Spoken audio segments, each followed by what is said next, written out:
Bom, o capítulo 841 de Kingdom começa com alguns soldados espalhando as notícias, né, falando sobre a capital de Han, Shintai, ter caído, e reforçando que não tem erro, Shintai realmente caiu. Montei até se questiona se está correta a informação, mesmo está surpreso, pois só faz um dia que Shintai está sob ataque e já caiu. Ele percebe também que o exército de Zhao parou e comenta que as palavras sobre a queda de Shintai já devem ter chegado neles também. Então Montaigne fala para recuar as forças, que estão amplamente espalhadas, e comenta também que não tem mais a necessidade de forçar uma ameaça contra o inimigo, e que a prioridade agora é concentrar unicamente em sua própria defesa, e fala para todo mundo se manter firme. Montaigne, em seus pensamentos, diz: Eu vejo, você realmente fez isso, Shin, e que quer ver ele pessoalmente, e que iria ficar incomodado se Shin tiver esquecido que só deu tudo certo e houve sucesso por causa das unidades Gakuka e Gakuhou, que estiveram durante todo esse tempo, né, segurando o inimigo na retaguarda. E se questiona se o vô dele está vendo isso. O exército de Qin finalmente conquistou a nação, e já nesse quadro aparece Goromei encarando Igaimou, se questionando o que aconteceu, falando que ele ainda não terminou de lutar, porque a cabeça de Orhon é dele. É mostrado também que para Goromei e Shunzuiju que tinha se prontificado para reforçar Shintei, mas que o fato de Shintei ter caído em um único dia era completamente inesperado, e que tendo perdido esse objetivo, ambos os exércitos estavam desanimados, atacando Qin, mas brevemente os exércitos iriam recuando. É claro que as notícias sobre a queda de Han rapidamente alcançaram os outros 5 reinos, e todos os grandes líderes e generais estavam pensando e desacreditando que isso realmente poderia acontecer, e que eles estavam sendo forçados a encarar o fato de que as marés de uma grande era finalmente havia chegado. Logo após, vemos o rei de Qi comentando que finalmente o rei Eisei pegou um dos reinos, né?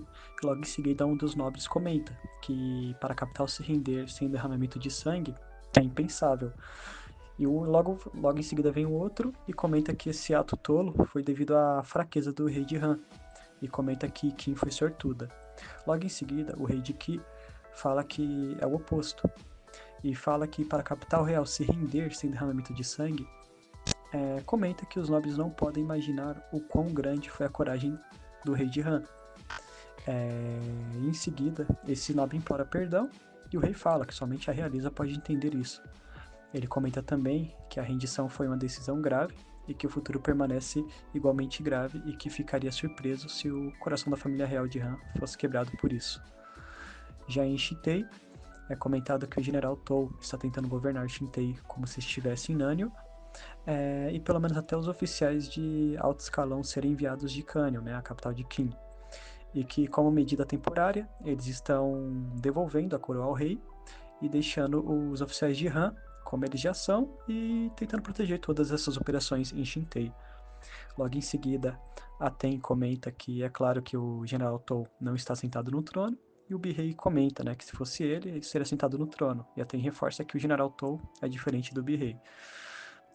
Os soldados de Qin comenta que particularmente não está tendo problemas e que está vendo patrulhas. Ten comenta que só está tão pacífico assim essa conquista devido a não ter nenhum sangue derramado, e que se fosse o contrário poderia ter sido diferente, e que o fato de Hakuakan ter liderado todos aqueles remanescentes zangados que poderiam incitar rebeliões para o lado de fora ajudou essa conquista a ser tão pacífica. E após Birrei comentar que Hakuakan estava com a intenção de reconstruir seu exército e voltar para tomar Shintei, Ten comenta que pensava isso, mas que ela estava errada, pois depois de entrar no castelo de Han, Hakuakan foi dispensando aqueles soldados que realmente não queriam desesperadamente uma batalha, e que parece que não foram muitos soldados que sobraram no castelo de Han. Em seguida aparece pela cidade o exército de Rokuomi, indo em direção ao castelo de Han para aniquilar o exército remanescente. Também está surgindo em Nânio o rumor de que a decisão da rendição não foi feita pela corte real, e sim foi decidido pelo rei e a princesa. E o soldado do Shin até comenta que o que aconteceu foi completamente oposto do que aconteceu com o rei Eisei, que com o discurso transformou os moradores de Sai em soldados para defender o país. Shin comenta que nem todos ali são covardes, se referindo à princesa Ney, que basicamente falou para o Shin que se ele quisesse avançar, né, fazer qualquer avanço, teria que matar ela primeiro. Logo em seguida, aparece Kyokai e Rei, comentando que mesmo sem derramamento de sangue, a atmosfera no castelo está cheio com todos os tipos de emoções e que sente uma grande distorção. Até comenta que apesar de não conseguir sentir as coisas igual Kyokai, ela também está sentindo algo parando no ar e se preocupa sobre manter a situação estável até chegar à delegação de Kim. A Rei comenta que todos estão trabalhando desesperadamente para que nada aconteça e se mostra preocupada com a Kaini.